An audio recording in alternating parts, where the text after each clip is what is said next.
nome é Wagner Damasceno, faço parte da CSP com Lutas, sou professor aqui da UFSC, né?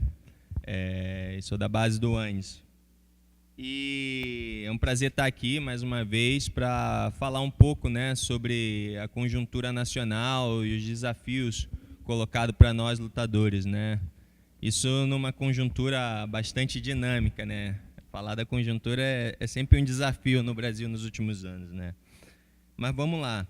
Assim, o Brasil ele continua mergulhado numa crise estrutural, né? Depois da economia ter despencado, né, nos últimos anos em quase 10% e retrocedido para níveis de mais de uma década atrás, ela parou de cair, né? O crescimento de 0,2%, 1% no ano passado do PIB, um crescimento anêmico, né? Mas, exatamente por isso, o Brasil não vislumbra nenhuma possibilidade no momento de retomada do crescimento de forma sustentada, né? E não há melhora, não há no horizonte aí a possibilidade de melhora social e de estabilidade econômica e política. O fim dos booms das matérias-primas, né? Relacionada à dinâmica da própria China, que vinha num crescimento muito grande, em que pese que ainda tenha um crescimento do PIB, mas há um decréscimo relativo, né, da sua economia, impactou bastante o Brasil, né? Os efeitos da crise econômica de 2008, 2009 nos Estados Unidos influenciaram bastante o desenvolvimento da economia no Brasil. E a crise econômica no Brasil deu os fundamentos para a crise política que nós vivemos até agora, né? O atual processo de recuperação da economia é frágil e pequena, não consegue recuperar a produção e a renda nacional. E, nesse sentido, essa crise econômica ela é fundamental de se olhar para entender um pouco a dinâmica da crise política. As consequências dessa crise econômica e dessa crise política de grande instabilidade, que não é só uma particularidade do Brasil, mas praticamente de toda a América Latina, né, ela tem como consequência uma polarização social no país. Essa é a consequência social desses dois fenômenos, dessa crise econômica e da crise política, uma grande polarização social. Embora o ano que a gente está vivendo aqui, 2018, seja um ano atravessado por uma das eleições mais imprevisíveis da história do nosso país, né, as lutas não respeitaram o calendário eleitoral. Havia uma previsão, né, em muitos setores de que as lutas, né, tenderiam a diminuir, né, o ímpeto da classe trabalhadora diminuiria, porque todas as energias seriam canalizadas para as eleições. E a gente viu que não é bem assim, né? E aí tive até informes aí bastante esperançosos, né, da possibilidade de luta aí, que se avizinha para vocês. E um exemplo grandioso de que uma luta que não respeitou o calendário eleitoral foi a greve dos caminhoneiros. Uma greve que paralisou, foram 10 dias que abalaram o Brasil, que paralisou boa parte do governo, angariou uma simpatia popular gigantesca. Mas as eleições, elas, pelo seu caráter de imprevisibilidade, né, e pela sua importância diante de uma crise econômica, né, elas têm um peso muito grande na realidade. As eleições atravessam essa nossa conjuntura e são muito indefinidas, porque o regime de democracia, o regime político, né, a maneira de funcionar a nossa sociedade no nível político, o regime de democracia burguesa está numa crise muito grande. Os analistas, né, da Globo News falam uma crise de representatividade, etc. e tal, o aumento dos votos nulos, das abstenções, eleições após eleições, né, a descrença no sistema político, né? Tudo isso são sintomas de que a democracia burguesa, essa maneira de manter o funcionamento da nossa sociedade no nível político, ela está numa crise profunda. E para nós, lutadores, isso é muito importante. A democracia burguesa está numa crise profunda, e a aposta dos setores dominantes, a aposta da burguesia, a aposta dos grandes partidos, a aposta dos grandes empresários, dos ricos e poderosos, é que as eleições, como de costume, possam fechar essa crise na democracia burguesa. As eleições, em geral, né, elas cumprem bem esse papel, né, tentam fechar uma crise, renovar as principais figuras e garantir um pouco de estabilidade. O problema é que a tendência é que isso não aconteça. Em primeiro lugar, porque o governo Temer é um governo muito fraco. Um governo com profunda crise, com 3% de aprovação, né? Tem um percentual aí abaixo até do rendimento da caderneta de poupança. Um governo que ataca os trabalhadores, né? E que, inclusive, depois do escândalo das gravações entre nada republicano das relações entre ele e Joesley Batista, começou a entrar numa crise ainda mais profunda. E o elemento importante é que a burguesia não tinha um fusível para trocar. O fato da burguesia, desde os grandes escândalos de corrupção, né, que saíram a público, que vieram a público, envolvendo o Michel Temer, não ter uma alternativa que minimamente unificasse os seus interesses em torno de uma candidatura, foi um fator de crise profunda nesses últimos 1 ano e meio para a burguesia. E o problema é que a burguesia entra em 2018 com muita indefinição, né, em qual candidato ela apostaria para que unificasse minimamente seus interesses, e aí aposta majoritariamente no Geraldo Alckmin, né, que é o Geraldo Alckmin, que pega boa parte do apoio do Centrão, do PSDB, né, e que não decola nas eleições. Ou seja, quando a gente fala que essas eleições são extremamente imprevisíveis, isso tem que levar-se em consideração a divisão interburguesa no próprio andar de cima. Há uma divisão entre os principais partidos. Na ausência de Lula, por exemplo, Bolsonaro segue em primeiro lugar nas pesquisas de intenções de voto, mas também sem o apoio maciço da burguesia. Tudo indica que a disputa para o segundo turno vai se dar entre Bolsonaro, né, Haddad ou Ciro Gomes, e nesse sentido há um crescente apelo pelo voto útil. Acho que todo mundo aqui deve já estar sentindo, de alguma maneira, essa pressão muito grande pelo voto útil, que só tende a aumentar nas próximas semanas, né? E nesse sentido, em primeiro lugar, é preciso dizer que as eleições elas não vão mudar a vida da gente.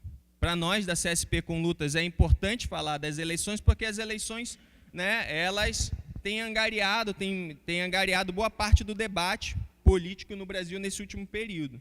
Mas para nós da CSP com Lutas, as eleições não vão mudar a nossa vida.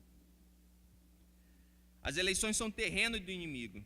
E mesmo essa eleição que é tão dinâmica, com facada no bucho do candidato, e o candidato que está na frente está no hospital, o outro candidato que está no presídio, um outro candidato que está pregando lá em cima das montanhas, né? Essas eleições extremamente imprevisíveis, ela ainda é uma eleição. Isso porque os temas centrais que determinam, as eleições não vão mudar a nossa vida, porque os temas centrais que determinam a nossa vida não estão colocados em pauta, especialmente pelas principais candidaturas que estão em evidência. Um tema central para nós, a dívida pública. A dívida pública que consome quase metade do orçamento do país. A ruptura com o pagamento da dívida pública não é defendida pelas principais candidaturas que estão em evidência. O tema da subordinação do Brasil na divisão internacional do trabalho não é colocado em xeque por nenhuma das principais candidaturas que estão disputando as eleições. E assim como a burguesia tem clareza de que dificilmente vai fechar a crise da democracia burguesa no dia 28 de outubro, que provavelmente vai ter um segundo turno, nós temos que ter a clareza de que 28 de outubro nós vamos ter que lutar muito a partir de 28 de outubro, porque venha quem vier, vai seguir nos atacando. Nós aqui da CSP com Lutas temos a obrigação de dizer, novamente, repetir quase como um mantra, as eleições não vão mudar a nossa vida. Nós vamos precisar lutar muito, porque todos os candidatos que estão pontuando aí em pelo menos 2 dígitos nas eleições dizem que vão fazer a reforma da Previdência. Foi o que Haddad disse quando veio aqui em Florianópolis essa semana. Vai fazer a reforma da Previdência. Bolsonaro vai fazer a reforma da Previdência.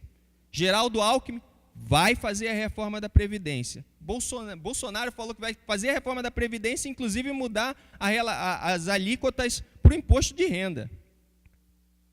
Então nós vamos ter que lutar muito, fazer muita greve. A pressão do voto útil, pessoal, tem como pano de fundo, e aqui é importante fazer esse debate, ele tem como pano de fundo uma tese, que é a tese que o Brasil vive uma onda conservadora, agora a versão 2.0, agora não só mais uma onda conservadora, uma onda fascista. Então a ideia é de que nós vivemos uma onda fascista, há um movimento fascista no Brasil, encabeçado por Bolsonaro, e que na iminência desse movimento fascista subir ao poder através das eleições, nós precisamos votar no mal menor, seja Ciro, seja Haddad. E o problema disso é que há um movimento de captura da consciência do que há de melhor na classe trabalhadora nesse período, para uma estratégia, para uma renúncia da independência de classe. Esse é o voto útil. O voto útil, e aqui a gente vai ver uma pressão, inclusive, talvez superior ao que a gente viu em 2014, no segundo turno, com Dilma e Aécio. Porque a pressão, vamos lembrar aqui, era para que votássemos na Dilma, porque o Aécio viria e o apocalipse chegaria no Brasil. Porque o Aécio acabaria com todos os serviços públicos. E o que a gente viu é que boa parte dos lutadores, com medo da iminência de um apocalipse, votou na Dilma. E o que a Dilma fez? Imediatamente anunciou a inimiga número 1 dos quilombolas, dos indígenas, dos agricultores familiares, para o Ministério da Agricultura, a Cátia Abreu. O cara que fez de São Paulo uma bagunça urbana, que era o Gilberto Kassab, do PSD, do Raimundo Colombo daqui, para o Ministério das Cidades. O Joaquim Levy, do Bradesco, para o Ministério da Fazenda. O Nelson Barbosa, para o Ministério do Planejamento. Até o Antony Garotinho, um bandido, que não devia nem estar concorrendo à reeleição, à eleição a governador no Rio de Janeiro, foi oferecido à vice-presidência do Banco do Brasil. E o que a Dilma fez? 30 de dezembro, uma medida provisória chamada numerada 664, e 31 de dezembro, a medida provisória 665, que era uma mini reforma trabalhista, que alterou a regra do auxílio-desemprego, do abono, da auxílio-pensão, do auxílio-doença, fez uma mini reforma trabalhista, dizendo que ia conter o desemprego e conter a precarização do trabalho. O voto útil nos colocou nessa situação. O voto útil colocou Michel Temer, inclusive, no governo. A pressão sobre nós, a pressão do voto útil sobre nós vai ser grande. E nós, da CSP Coluta, dizemos, mais uma vez, as eleições não vão mudar a nossa vida. Nós vamos precisar fazer greve. Inclusive, se o Bolsonaro vier, não só chegar ao segundo turno, mas for eleito à presidência da República, não vai ser um governo fácil, não. As pessoas comparam o Bolsonaro ao Trump. Em primeiro lugar, Trump é um grande burguês. Bolsonaro não é, apesar de ter ficado muito rico com a política. Bolsonaro não tem um partido republicano forte, um partido forte como o Partido Republicano. Não tem uma democracia estável de 200 anos, um regime de dominação da burguesia. Vai herdar as mesmas mazelas do governo Dilma e Temer, que é uma instabilidade, uma divisão no andar de cima, não ter apoio da burguesia, uma economia em queda e um ascenso da luta dos trabalhadores. Não vai ser fácil, não. E vai ser um governo que nós vamos poder, inclusive, derrubar. Isso por quê? Seja Haddad, seja Ciro, seja Bolsonaro, nós vamos ter que lutar, em primeiro lugar, contra uma reforma da Previdência. Nós vamos ter que organizar a classe trabalhadora em grandes unidades de ação para a defesa dos nossos direitos. Porque o que vem aí é a necessidade da burguesia de recompor, de lutar para preservar a sua taxa de lucro. E para isso, ela vai avançar na reforma trabalhista, vai tentar aprovar a reforma da Previdência e vai atacar todos os nossos direitos. É hora da gente romper, pessoal, com quem quer nos entregar de bandeja para o nosso inimigo. É hora de nos prepararmos para a luta. As eleições, elas não vão mudar a nossa vida. Nesse sentido, essa é a mensagem que eu quero deixar aqui inicialmente para vocês pela CSP.